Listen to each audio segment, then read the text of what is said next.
మాట్లాడుతున్నావు? ఆ పాటలు ఏమి అవతారము ఏమైందా చెప్పరా? నిన్నే అడుగుతా ఉన్నది.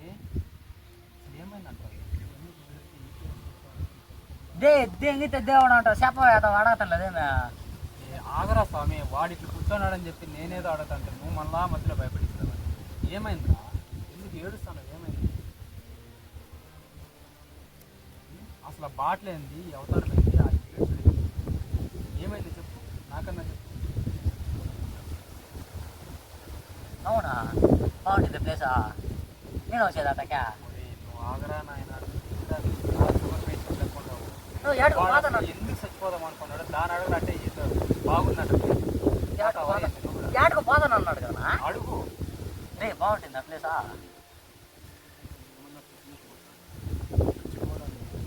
చచ్చిపోవడానికి అంటే నెలకు బయట పెట్టేసి కళ్ళు పైకి తెరిచేసి అదే అట్లా చచ్చిపోతే అది ఊరేసుకున్నట్టు. దీన్ని ఎట్లా చేస్తారు? బాటలు ఏదో పెట్టుకున్నాడు చేతిలో. వాంతికి వచ్చేసి అట్లా. ఏరా అసలు నువ్వు చచ్చిపోవాలనేసి ఎందుకు అనుకున్నావు నువ్వు?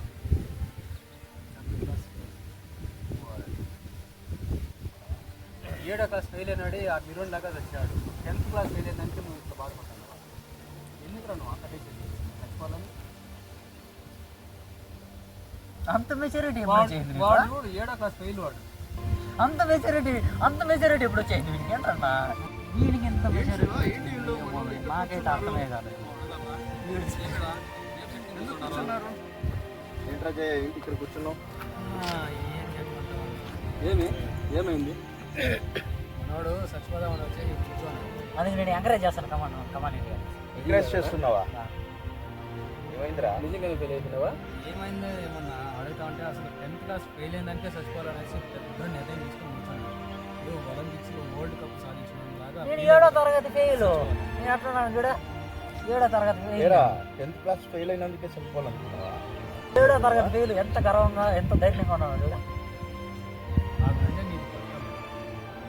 ఆ గుండె బతికితేనే 10 గుండెలు బతికి. నువ్వు ఆగరా, వాడు ఏదో డిప్రెషన్లో ఉన్నాడు అలా అని చెప్పి ఎక్కరంగా మాట్లాడతారా? ఆగండ్రా. ఈరోజు మేము ఈ కాన్సెప్ట్ ఎందుకు చేస్తున్నామంటే 10th క్లాస్ ఇంటర్మీడియట్ విద్యార్థులు కొంతమంది పాస్ అయ్యారని సంతోషంలో ఉంటారు. మరి కొంతమంది విద్యార్థులు ఒక్క మార్కుతో లేదా ఒక సబ్జెక్ట్తో లేదా 2 సబ్జెక్టులతో ఫెయిల్ అయినామని క్షణిక ఆవేశంలో వాళ్ళు తీసుకునే నిర్ణయాలు సూసైడ్ దాకా తీసుకెళ్ళిపోతుంది. అందుకనే మా ఈ యొక్క వ్యూవర్స్కి అదేవిధంగా విద్యార్థులకు ఈ సందేశం వారికి ఇవ్వాలని ఈ చిన్న వీడియో మేము చేస్తున్నాం. దయచేసి ఆదరించండి. ఈ ప్రపంచంలో పోతే తిరిగి రానిది ఏదైనా ఉంది అని అంటే అది కేవలం మనిషి ప్రాణం. క్షణికావేశంలో తీసుకునే ప్రతి నిర్ణయం మంచిది కాదు. క్షణికావేశంలో తీసుకునే ప్రతి నిర్ణయం అది మంచిది కాదు. చనిపోయే హక్కు మనకు లేదు. Life is too short. Enjoy the every moment.